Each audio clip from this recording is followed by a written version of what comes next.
तो फिर आगे बढ़ते हैं प्लेन मिरर्स की तरफ। वैसे तो प्लेन मिरर्स नीट के सिलेबस में है नहीं है, ठीक है। ये नीट का सिलेबस है। देखो ये जो इस बार एनटीए ने जो ब्रोशर रिलीज़ की थी उसका कटिंग है ये।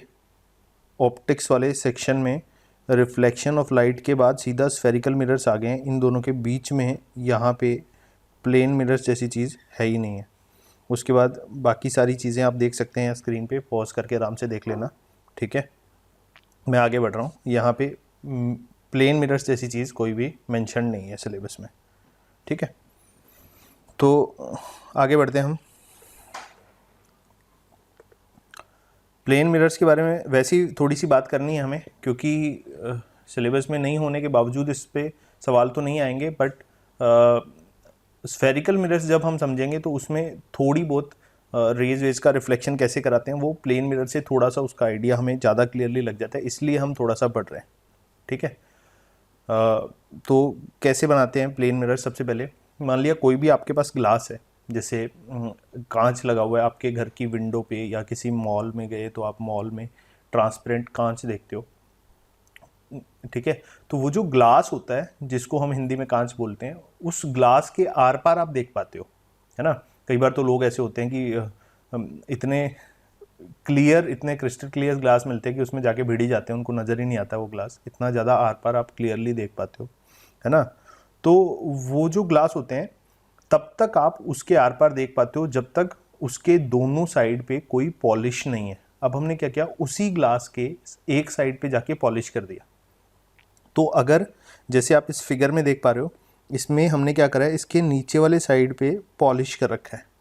जैसे ही हमने पॉलिश किया, अब पॉलिश की वजह से कोई भी रे इसके अंदर जाएगा तो वो वापस दूसरी साइड पे नहीं जा पाएगा, है ना। कोई भी रे अगर इसके अंदर जाएगा तो वो दूसरी साइड पे आर पार नहीं जा पाएगा, बट वो रिफ्लेक्ट होके वापस अपनी साइड पे ही चला जाएगा। तो अगर मैंने यहाँ से कोई रे एंटर कराने की कोशिश करी तो वो सरफेस पे गया, ठीक है, रिफ्लेक्ट होगा, और आर पार क्यों नहीं गया? अगर यहाँ पे पॉलिश नहीं किया होता तो ये आर पार चला जाता, बट पॉलिश होने की वजह से ये वापस मुड़ के उसी मीडियम में वापस आ जाएगा। तो ऐसा करने से अब वो जो ग्लास का पीस था वो एक मिरर में कन्वर्ट हो गया, ठीक है। तो उसकी एक साइड पे पॉलिश कर देते हैं और दूसरी साइड को हम बोलते हैं रिफ्लेक्टेड साइड, ठीक है। जैसा कि आप ये आपके साइड में राइट हैंड साइड पे जो फिगर बना हुआ है, इस फिगर को देख सकते हो, ठीक है। इसके अंदर कुछ ऑब्जेक्ट्स पड़े हैं, उनकी भी आप इमेज देख सकते हो किस तरीके से, ठीक है। तो मैं थोड़ा सा जूम करने की कोशिश करता हूँ इसको, ठीक है। तो यहाँ पे आप देख सकते हैं कि ये जो ऑब्जेक्ट पड़ा है इसकी इमेज बन रही है इसके अंदर, ठीक है। यहाँ पे जितने भी ये ट्री पड़ा है इस ट्री की इमेज बन रही है, ठीक है। ये कुछ सेलफोन जैसा पड़ा है इसकी इमेज बन रही है। ये जो बाहर की तरफ ये लकड़ी का पोर्शन है इसकी भी इमेज आपको इसके बैक साइड में नज़र आ रही है। तो जो भी चीज़ें यहाँ पड़ी है, ये छोटा सा एक गणेश का, है ना, मूर्ति पड़ा हुआ है, तो इसका भी इमेज आपको नज़र आ रहा है। तो प्लेन मिरर में बैक साइड पे पॉलिश करने पे, कोई ग्लास के पीस पे बैक साइड पे पॉलिश करने पे वो प्लेन मिरर में कन्वर्ट हो जाता है, उसके अंदर आपको इमेज नज़र आना शुरू हो जाता है, ठीक है। तो इस तरीके से समझ सकते हैं इस बात को। अब इसके बाद नेक्स्ट थिंग क्या है कि प्लेन मिरर से इमेज कैसे बनता है। ये वाली चीज़ आप समझ चुके हो, पहले ही मैं कई बार बता चुका हूँ, लेकिन फिर भी थोड़ा सा इमेज का प्रॉपर्टीज़ यहाँ पे डिस्कस करना है हमने। इसलिए जो चीज़ हमने अभी बनाई, क्योंकि वो हमें आ गई है तो उसको फटाफट बना लेते हैं। मान लिया यहाँ पे कोई ऑब्जेक्ट पड़ा है, ठीक है, तो इसका इमेज बनाना है। तो इमेज बनाने के लिए क्या करते हैं, रेज चलाते हैं, कोई भी दो रेज, कम से कम दो, ठीक है। तो मैंने एक हॉरिजॉन्टल रे चला दिया, ठीक है, जो कि नॉर्मल की डायरेक्शन में है, और एक रे ऊपर चला दिया, ठीक है। अब क्या होगा अब लॉज ऑफ रिफ्लेक्शन लगाने, तो फटाफट से पहले नॉर्मल बना दिए, तो यहाँ पे तो नॉर्मल सेम ही है सेकंड केस में। अब लॉ ऑफ रिफ्लेक्शन क्या कहता है कि इस एंगल के बराबर एंगल पे, एंगल ऑफ इंसिडेंस के बराबर एंगल पे ऊपर की तरफ एक रे रिफ्लेक्ट होगा, तो वो कुछ ऐसा दिखेगा। मान लिया उसको ऐसे बना दिया, ये हो गया, ठीक है। बिल्कुल सिमिलरली नीचे क्या होगा, नीचे जो परपेंडिकुलर रे है वहाँ से वापस अपना पाथ रिट्रेस हो जाएगा। तो अब ये आगे जाके तो मिलेंगी नहीं क्योंकि ये एक दूसरे से दूर जा रही हैं, तो इसका मतलब है कि पीछे जाके मिलेंगी, तो इनको पीछे जाके मिला देते हैं, ठीक है। पीछे जाके मान लिया ये इस पॉइंट पे मिली, तो ये जो पॉइंट आया ये हो गया वर्चुअल इमेज। तो ये वर्चुअल इमेज क्यों है, क्योंकि रेज एक्चुअल में इंटरसेक्ट नहीं कर रही हैं, ठीक है। अच्छा, तो अब इस इमेज की प्रॉपर्टीज़ क्या हैं, तो इसको अगर हम ऑब्जेक्ट बोल रहे हैं, ये ऑब्जेक्ट है, तो इस इमेज की प्रॉपर्टीज़ ये हैं कि सबसे पहले तो ये मिरर से ऑब्जेक्ट का जितना परपेंडिकुलर डिस्टेंस है, मान लीजिए डिस्टेंस x है, ठीक है, तो इस इमेज का भी परपेंडिकुलर डिस्टेंस मिरर से x ही होगा, ठीक है। ये हम प्रूव कर सकते हैं बड़ी आसानी से। कैसे प्रूव कर सकते हैं, मान लिया ये जो ट्राइंगल है इसका नाम A B C रख दिया, ठीक है, इस पॉइंट का नाम I रख दिया, ठीक है। तो हम यहाँ से ये प्रूव कर सकते हैं कि triangle ABC is similar, similar भी क्यों, ये इसके कॉन्ग्रुएंट हो जाएगा। तो किसके कॉन्ग्रुएंट हो जाएगा, ABC is congruent to triangle IBC, triangle IBC, ये दोनों ट्राइंगल्स आपस में कॉन्ग्रुएंट हो गए। तो बाई कॉन्ग्रुएंसी हम ये बोल सकते हैं कि AC will be equal to CI। तो ये कॉन्ग्रुएंसी से प्रूव कर सकते हैं बड़ी आसानी से। तो मैं प्रूफ नहीं बता रहा हूँ, बट ऐसे ही आपको बता रहा हूँ कि ये x बराबर I आएगा, सॉरी दोनों तरफ जो डिस्टेंस आएगी वो ऑब्जेक्ट की डिस्टेंस और इमेज की डिस्टेंस बराबर आएगी।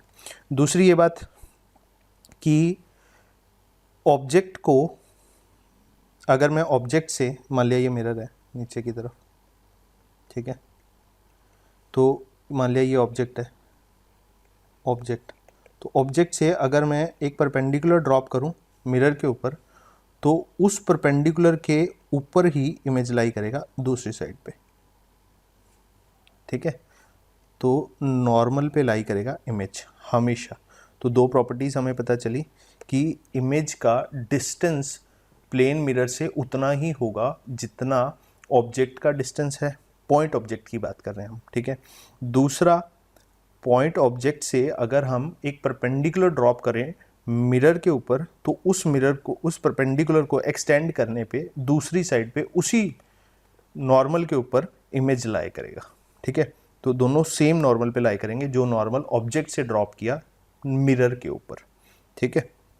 आई होप ये दो प्रॉपर्टीज़ आपको समझ में आ गई हैं, ठीक है। तो आगे बढ़ते हैं हम नेक्स्ट पेज पे। आपको इसके ऊपर एक दो छोटे छोटे एग्जांपल बता देता हूँ। जैसे मान लिया ये मिरर है, ठीक है, तो मान लिया कि अपना ऑब्जेक्ट जो है वो यहाँ पे पड़ा है, ठीक है, ये ऑब्जेक्ट है। तो आपको ये बताया गया है कि ये ऑब्जेक्ट यहाँ से x डिस्टेंस पे है, ठीक है, यहाँ से एक परपेंडिकुलर ड्रॉप किया और यहाँ से नॉर्मल का डिस्टेंस है y, ठीक है।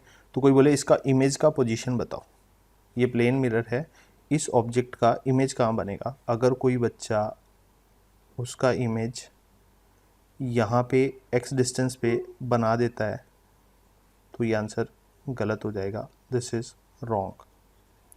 क्योंकि यहाँ पे एक ही बात यूज़ की आपने कि x डिस्टेंस पे होगा, ये वाली बात आपने यूज़ नहीं करी कि ऑब्जेक्ट से अगर एक परपेंडिकुलर ड्रॉप किया जाए नॉर्मल पे तो वो उस परपेंडिकुलर के ऊपर ही लाई करेगा इमेज हमेशा। तो इसका मतलब है कि ऑब्जेक्ट का परपेंडिकुलर डिस्टेंस देखना है मिरर से, ना कि उसका कोई भी डायरेक्शन में डिस्टेंस, ठीक है। तो परपेंडिकुलर डिस्टेंस की अगर मैं बात करूँ वो तो आपको y दिया हुआ है, तो इसका मतलब नॉर्मल के ऊपर ही बराबर परपेंडिकुलर डिस्टेंस पे इमेज लाई करेगा, यानी कि वाई डिस्टेंस पे दूसरी साइड। ठीक है, मतलब अगर मैं ऐसे, तो मैं क्या कर सकता हूँ कि मान लिया इधर ये जेड डिस्टेंस पे है, तो ऐसे तो मैं इधर जेड डिस्टेंस पे इमेज बना दूँ, ऐसे तो किधर भी इमेज बनाता रहूँ, तो ये सारे तरीके गलत हैं। तो हमें इमेज हमेशा किसके ऊपर बनाना है, परपेंडिकुलर के ऊपर बनाना है, और ऑब्जेक्ट का मिरर से परपेंडिकुलर डिस्टेंस देखना है कितना है, उतने ही परपेंडिकुलर डिस्टेंस पे इमेज बनेगा, ना कि किसी और डायरेक्शन में। ठीक है, मिरर टेढ़ा वेढ़ा कर दिया तो कोई दिक्कत नहीं है, आप हमेशा ऑब्जेक्ट से परपेंडिकुलर ड्रॉप करो। मान लिया एक और केस देख लेते हैं। मान लिया किसी ने मिरर मेरे को ऐसे बना दिया, से ये मेरा मिरर हो गया। अब किसी ने ऑब्जेक्ट रख दिया यहाँ पे, ठीक है, किसी ने रख दिया ऑब्जेक्ट यहाँ पे।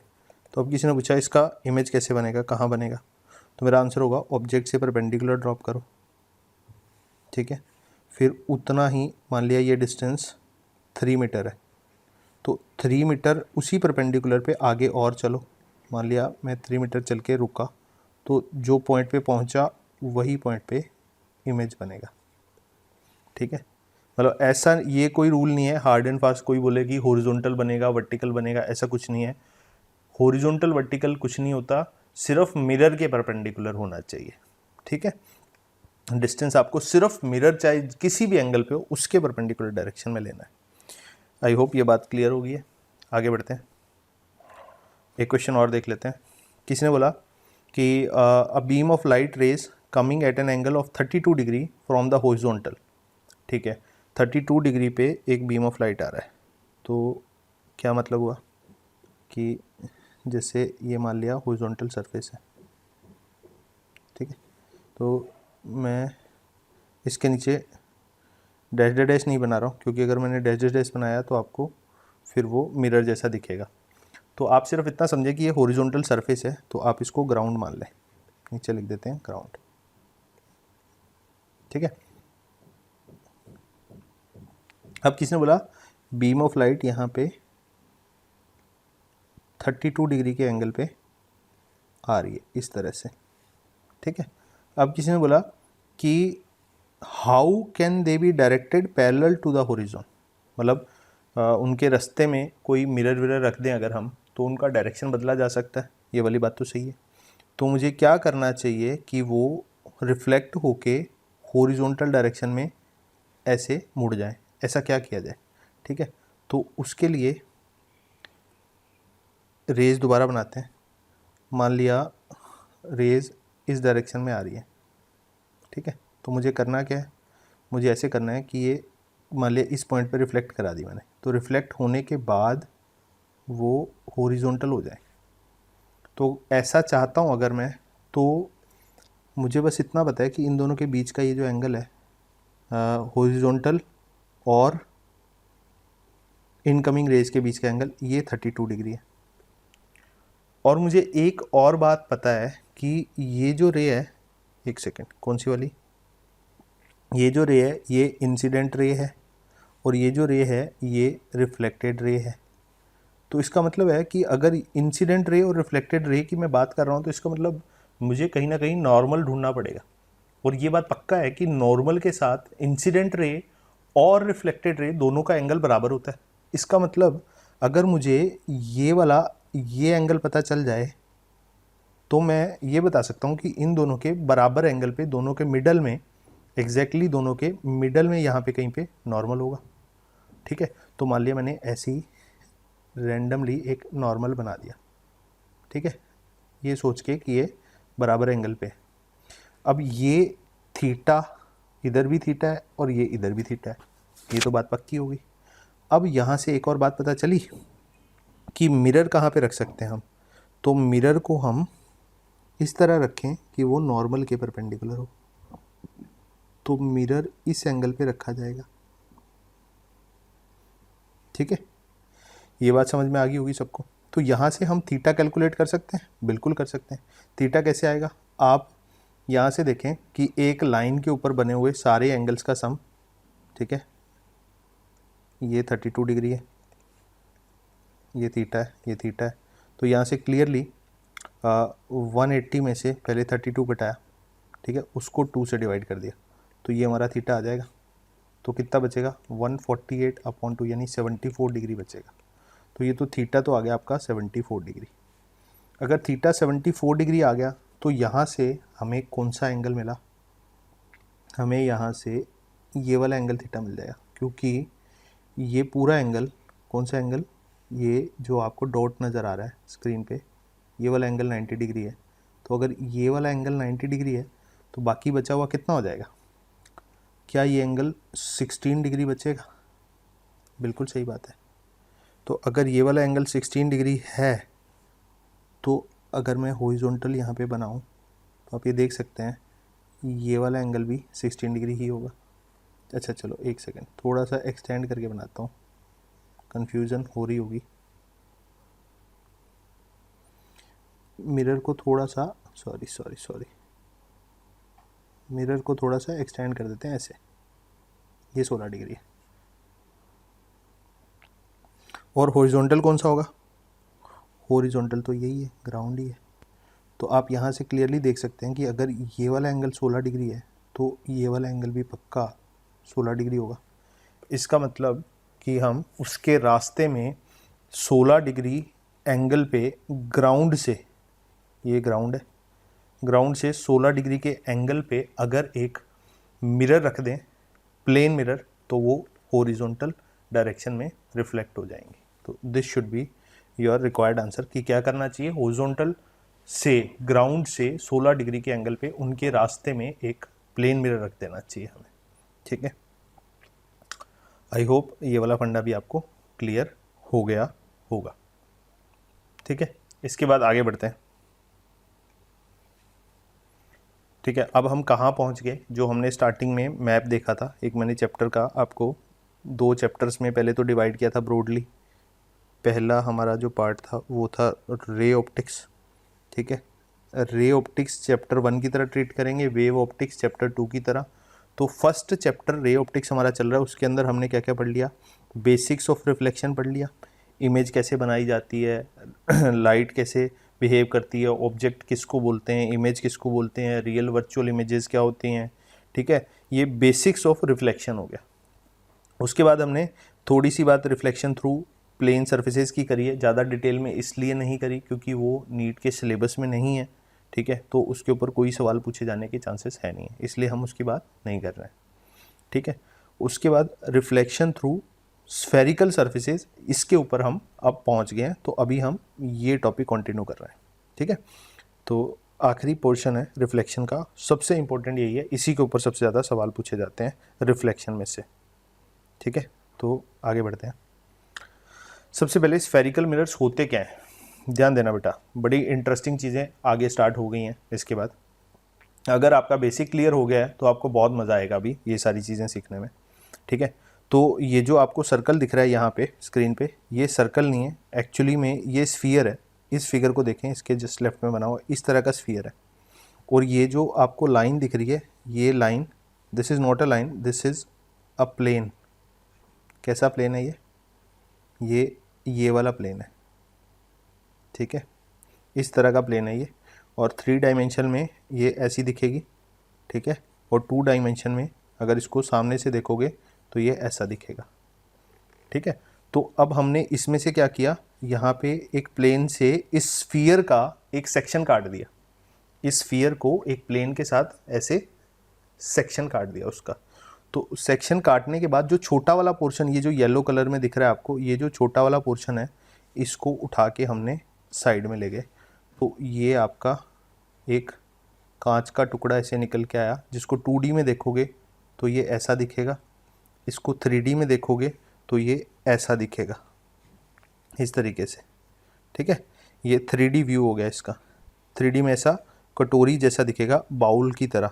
ठीक है, बाउल शेप होगी इसकी, ये बिल्कुल बाउल जैसा है, ओरिजिनली ऐसा होता है।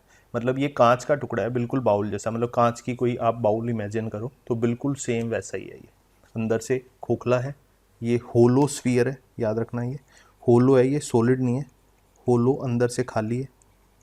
तो कांच का, ग्लास का एक होलो स्फीयर लिया, उसको एक प्लेन से काट दिया, उसका जो छोटा वाला पोर्शन है उसको निकाल के अलग कर लिया, और वो जो कटोरी तैयार हुआ उस कटोरी में अगर हमने अंदर की तरफ पॉलिश कर दिया, अंदर की तरफ पॉलिश यानी यहाँ पे इसके अंदर वाली सरफेस पे, इनर सरफेस पे सारी जगह ऐसे ऐसे पॉलिश कर दिया, तो अपने को कॉन्वेक्स मिरर मिल गया। यानी बाहर से कोई रे आएगा, बाहर से जो रे आएगा ये वाला साइड रिफ्लेक्टिंग सरफेस है, तो बाहर से कोई भी रे आएगा तो वो रिफ्लेक्ट हो जाएगा। ठीक है, तो इसको हम बोल देते हैं रिफ्लेक्टिंग सरफेस। ठीक है, ठीक है। जो बाहर की तरफ बल्ज्ड वाला पोर्शन है, बल्ज, जिसमें बाहर की तरफ बल्ज है, तो बल्ज वाली साइड को हमने पॉलिश नहीं किया, अंदर वाली साइड को पॉलिश किया, तो कॉन्वेक्स मिरर मिला। यानी जो बाहर से मोटा है उसको कॉन्वेक्स मिरर बोलेंगे। ठीक है, अगर हमने इसी को अंदर से पॉलिश करने की बजाय बाहर से पॉलिश कर दिया होता, यानी ये वाली साइडों से बाहर बाहर जितना भी एरिया है यहाँ ऐसे बाहर से अगर पॉलिश कर देता, तो मेरे को क्या मिल जाता, कॉनकेव मिरर। इसकी ये वाली साइड जो है बाहर वाली, ये पॉलिश की हुई है हमने। ठीक है, पेंट कर दिया इसके ऊपर। ठीक है, पॉलिश्ड बोल लो या पेंटेड बोल लो। और ये जो साइड है इसको बोलते हैं रिफ्लेक्टिंग सरफेस। ठीक है, इस तरह से स्फेरिकल मिरर्स तैयार किए जाते हैं। ठीक है, और रियलिटी में पता है आपको कैसे दिखते हैं ये? देखो, आपने कभी इस तरह की चीज़ देखी होगी किनारे पे, मोड़ पे, कभी भी, है ना, कभी भी सड़कों के किनारे टर्न लेते हैं जहाँ पे हम, तो वहाँ पे ये लगे रहते हैं। जहाँ पे कई बार शार्प टर्न्स होते हैं या फिर तेज़ गाड़ियाँ आती हैं, वहाँ पे ये लगा देते हैं ताकि आपको पूरा सड़क का व्यू नज़र आए वहाँ पे। क्योंकि ये छोटा करके इमेज दिखाते हैं तो आपको बड़ी बड़ी चीज़ें भी दूर तक कंप्लीट नज़र आती हैं। ऐसा नहीं कि बड़ी सी गाड़ी आ रही है, बड़ा ट्रक आ रहा है तो आपको पूरा नज़र नहीं आएगा और पूरी सड़क का एरिया नज़र नहीं आएगा। तो ये लगाने से आपको बहुत क्लियरली नज़र आती है। तो ये जो लेंस है, ये इसका बाहर का पोर्शन अगर आप देखोगे तो ये बाहर का जो पोर्शन है ये बल्ज्ड आउट है, ऐसे बाहर की तरफ उभरा हुआ है ना। तो इस तरह के मिरर को बोलते हैं कॉन्वेक्स मिरर। ठीक है, तो रियलिटी में ऐसा दिखता है ये। और आपने अपने घरों में डिश टीवी, है ना, लगा देखा होगा, एयरटेल टीवी, डिश टीवी, इस तरह के जो भी जितने भी डिश वाले कनेक्शन होते हैं वो सारे इस कॉनकेव सी छतरी से चलते हैं, है ना। ये लगी रहती है ऐसे, तो सामने वाला पोर्शन इसका कॉनकेव होता है, तो इसको आप कॉनकेव मिरर की तरह बिहेव करा सकते हो, है ना। तो इससे रेज रिफ्लेक्ट होके जाती हैं, बिल्कुल ऐसा। तो इसका रिफ्लेक्टिंग सरफेस यहाँ इसके ऊपर, ये जो छोटा सा डब्बी लगा हुआ है, यहाँ से रेज जाती हैं इसके ऊपर ऐसे, और वो रिफ्लेक्ट होके ऐसे निकलती हैं। तो यहाँ से रे गई, ऐसे रिफ्लेक्ट होकर निकली, इस तरीके से रेज रिफ्लेक्ट हो के निकलती हैं यहाँ से। जो रे यहाँ पे पड़ती है वो रिफ्लेक्ट होकर निकलती है। तो ये अंदर वाली सरफेस जिसकी रिफ्लेक्टिंग है उसको बोलते हैं कॉनकेव मिरर। इस तरह से दिखते हैं। ठीक है, तो यहाँ पे राइट साइड में जो फिगर बने हुए हैं इनमें भी ये जो छोटी इमेज दिखा रहा है ये कॉन्वेक्स है और ये कॉनकेव है। ठीक है, ये छोटी बड़ी क्यों दिखा रहे हैं ये आपको समझ आएगा अभी थोड़ी देर में। ठीक है, यहाँ पे भी देखो ये जो उल्टी इमेज दिखा रहा है, पहले वाला रिवर्स इमेज दिखा रहा है, उसको बोलते हैं कॉनकेव। ठीक है, इन्वर्टेड इमेज बोलते हैं इसको। और ये देखो, एक तो ये बड़ी भी दिखा रहा है, इमेज लार्ज भी है और इन्वर्टेड भी है। यहाँ पे इमेज क्या है, लार्ज एंड इन्वर्टेड। यहाँ पे इमेज क्या है, यहाँ पे इमेज है स्मॉल एंड इरेक्ट। इरेक्ट यानी सीधी। तो ये वाला जो मिरर है इसको अपने बोलते हैं कॉन्वेक्स मिरर। ठीक है, तो इस तरह से दिखते हैं रियल लाइफ में मिरर्स। ठीक है, आई होप आपको क्लियर हो गया है। और बनाते कैसे ये भी पता चल गया। कांच का टुकड़ा लिया, उसके एक तरफ अगर अंदर की तरफ पॉलिश कर दिया कॉन्वेक्स मिरर बन गया, बाहर की तरफ पॉलिश कर दिया तो कॉनकेव मिरर बन गया। ठीक है, अच्छा एक सेकेंड, एक चीज़ छूट गया पीछे।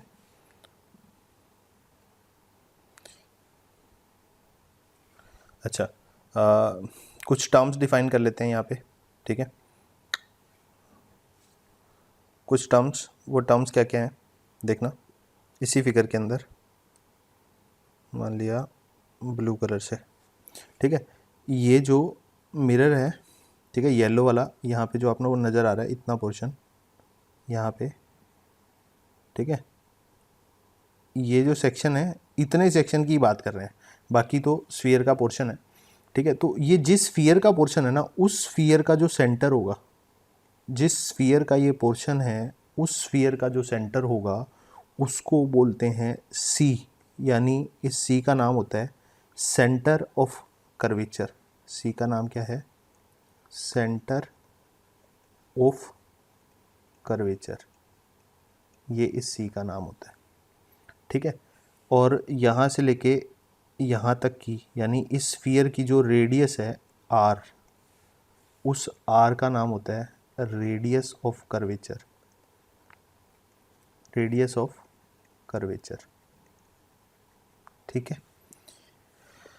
फिर ध्यान रखनी है ये वाली बात, इसको रेडियस ऑफ कर्वेचर बोलते हैं। तो अगर मैं इस साइड वाले फिगर में बताऊं तो ऐसे ही बोल सकता हूं कि मान लिया ये किसी इमेजिनरी स्फीयर का पार्ट है, तो यहाँ कहीं इसका सेंटर है, और सेंटर से आप डिस्टेंस चाहे ये यहाँ तक की ऐसे ले लो, ये पूरी डिस्टेंस, इसको आप रेडियस ऑफ कर्वेचर बोल सकते हो, ठीक है। और चाहे आप कहीं से भी ले लो, ये हमें हर जगह बराबर रहेगी क्योंकि स्फीयर है, तो स्फीयर का पोर्शन है ये, तो इधर ले लो, इधर ले लो, किधर भी ले लो, ये हर जगह रेडियस ऑफ कर्वेचर, सेंटर से मिरर तक की डिस्टेंस जो आएगी वो उसी को हमेशा हम रेडियस ऑफ कर्वेचर बोलेंगे, ठीक है। अच्छा, अब मिरर का जो मिड पॉइंट होता है, ये जो पॉइंट है, ठीक है, इस पॉइंट का नाम रख देते हैं P, इसको बोलते हैं पोल, ठीक है, इसको बोलते हैं पोल। तो नीचे जो कॉन्वेक्स मिरर दिख रहा है आपको, उसके अंदर पोल का काम कौन सा पॉइंट करेगा? ये वाला पॉइंट, दिस इज पोल। और ये कॉनकेव मिरर में पोल का काम कौन सा पॉइंट करेगा? This point, this is pole, ठीक है। अच्छा, अब यहाँ पे ऊपर लिखा ही हुआ है प्रिंसिपल एक्सिस, किस लाइन को बोलते हैं? ये जो लाइन ऊपर आपको डॉटेड दिख रहा है, ये कौन सा लाइन होता है? Principal axis. जो लाइन मिरर के पोल, नीचे वाले फिगर में बना रहा हूँ, ठीक है, ऊपर काफ़ी भर गया है, स्पेस नहीं बचा है, तो नीचे मान लिया ये सेंटर ऑफ कर्वेचर है, सेंटर ऑफ कर्वेचर और पोल का जो जॉइनिंग लाइन होता है, पोल बेसिकली क्या होता है? मिरर के ऊपर वाले पोर्शन और नीचे वाले पोर्शन दोनों का मिड पॉइंट होता है, यानी ऊपर से और नीचे से बराबर डिस्टेंस पे होता है, ठीक है। तो पोल और सेंटर ऑफ कर्वेचर दोनों को ज्वाइन करने वाली जो लाइन होती है उसको बोलते हैं प्रिंसिपल एक्सिस, ठीक है, दिस इज प्रिंसिपल एक्सिस, इस तरीके से। आई होप ये सारी बातें आपको क्लियर होगी। तो ये टर्म्स आपको याद रखनी है, ठीक है। एक बार दोबारा से रिपीट कर देता हूँ, ठीक है। जिस सर्कल का, जिस स्फीयर का पोर्शन है, जिस स्फीयर का पोर्शन है वो आपका मिरर, ठीक है, उस स्फीयर के सेंटर को बोलते हैं सेंटर ऑफ कर्वेचर, और उस स्फीयर की रेडियस को बोलते हैं रेडियस ऑफ कर्वेचर, ठीक है। और उसके मिड पॉइंट को, ठीक है, उसके मिड पॉइंट को यानी सेंटर को, अगर आप इस फिगर में 3D व्यू में अगर आप देखें तो पोल कौन सा पॉइंट होगा 3D व्यू में? ये जो बिल्कुल बॉटम पे जो पॉइंट है, this point is known as pole. तो ये 2 डायमेंशन नहीं है, ये 3 डायमेंशनल है। ये हर डायरेक्शन में पोल से आप कहीं पे भी किधर भी मूव करेंगे तो 2 ऑपोजिट डायरेक्शन में जाने पे आप सेम डिस्टेंस ट्रेवल करेंगे, ठीक है। तो आई होप आपको ये वाली बात समझ में आ गई है कि पोल किस पॉइंट को बोलते हैं। 3 डायमेंशनल व्यू में ज़्यादा क्लियर हो गया होगा। इस पॉइंट का नाम हो गया P, ठीक है। अच्छा, फिर हम एक दो चीज़ें और डिफाइन कर लेते हैं, ठीक है। प्रिंसिपल एक्सिस भी आपको समझ आ गया। तो अब एक और इम्पोर्टेंट, सबसे ज़्यादा इम्पोर्टेंट चीज़ जो बची है डिफाइन करने के लिए, वो क्या है? वो है फोकस। फोकस किसको बोलते हैं, ठीक है। तो फोकस इस तरह से डिफाइंड है कि अगर कोई भी लाइन प्रिंसिपल एक्सिस के कोई भी रे, लाइट रे, मान लिया ये हो गया प्रिंसिपल एक्सिस, ठीक है। ये दोनों मिरर्स के लिए ये जो डॉटेड लाइन है ये प्रिंसिपल एक्सिस का काम कर रही है। ठीक है, तो हमने क्या बोला, अगर कोई भी लाइट की रे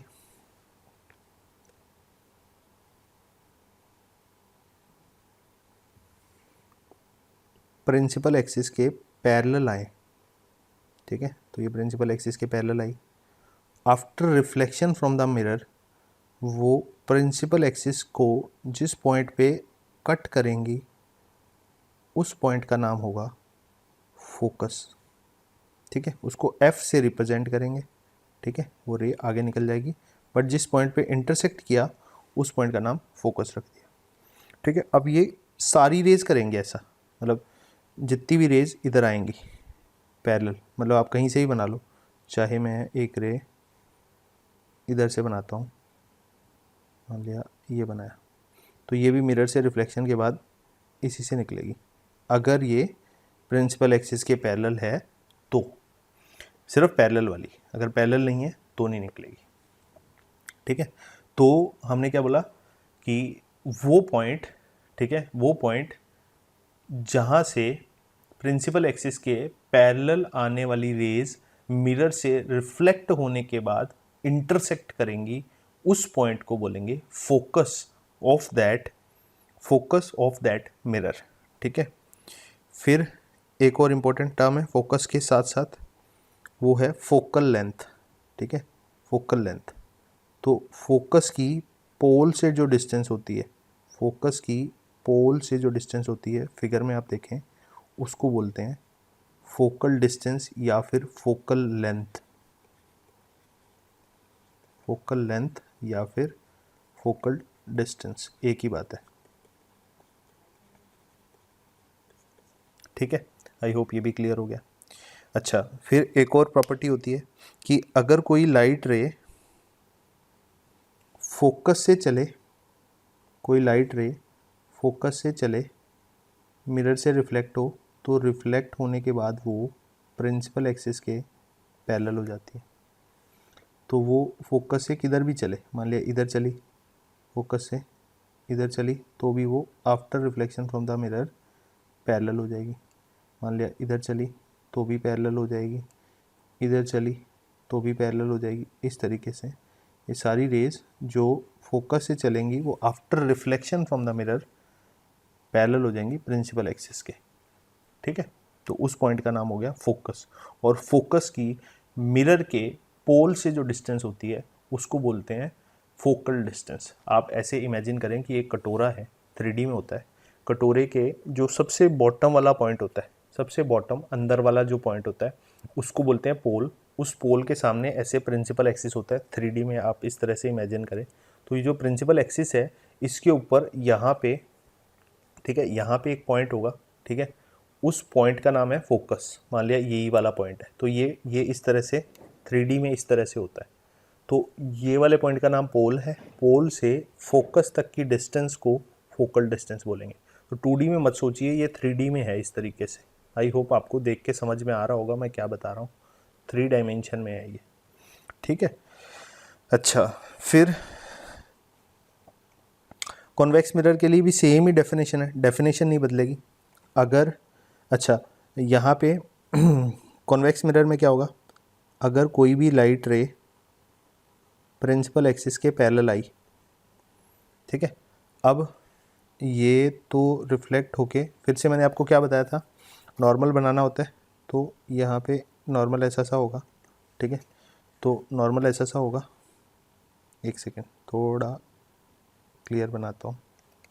ठीक है, सरफेस के बिल्कुल परपेंडिकुलर होना चाहिए। चलो एक बार के लिए मान लिया ये सेंटर ऑफ कर्वेचर है, ठीक है, ये मान लिया सी है, तो सी से इस पॉइंट को अगर मैं ज्वाइन करूँ तो इसको नॉर्मल बोलते हैं। ठीक है, तो फिर लॉ ऑफ रिफ्लेक्शन लगाया, तो नॉर्मल से जो इंसिडेंस रे का एंगल होगा, यानी ये वाला एंगल, और ये जो एंगल है ये रिफ्लेक्टेड रे का एंगल है नॉर्मल के साथ, ये दोनों एंगल बराबर होंगे, यानी ये आई है और ये आर है, तो आई बराबर आर होगा। ठीक है, तो अब होता क्या है, क्योंकि ये तो अब दूर जा रही है, ठीक है, बट ये अगर मैं इसको पीछे की तरफ एक्सटेंड करूँ तो ये जिस पॉइंट पे जाके मिलेगी उस पॉइंट का नाम होता है फोकस। ठीक है, तो कॉन्वेक्स मिरर के लिए ऐसे ही होता है। मान लिया मैंने एक और रे चलाया प्रिंसिपल एक्सिस के पैरेलल, ठीक है, तो वो after reflection from the mirror इस तरह जाएगी कि उसको पीछे बढ़ाने पे वो फोकस पे मिलेगी।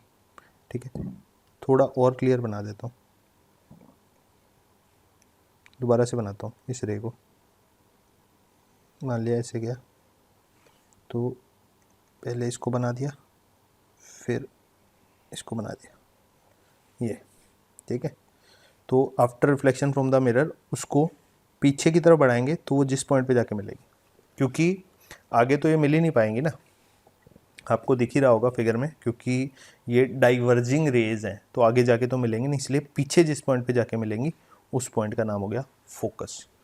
तो कॉन्वेक्स मिरर में फोकस जो होता है वो मिरर के पीछे लाई करता है, बैक साइड में, ठीक है ना। कॉन्वेक्स मिरर में फोकस बैक साइड पे लाई करता है और कॉनकेव मिरर में फोकस जो है वो फ्रंट में लाई करता है। मतलब कॉनकेव मिरर तो ऐसा है तो उसके तो सामने है, और कॉन्वेक्स मिरर ऐसा होता है तो सामने आपने ऑब्जेक्ट रखा बट फोकस उसका पीछे है, फोकस बैक साइड में है। ठीक है, आई होप आप समझ गए हो क्या बोल रहा हूँ।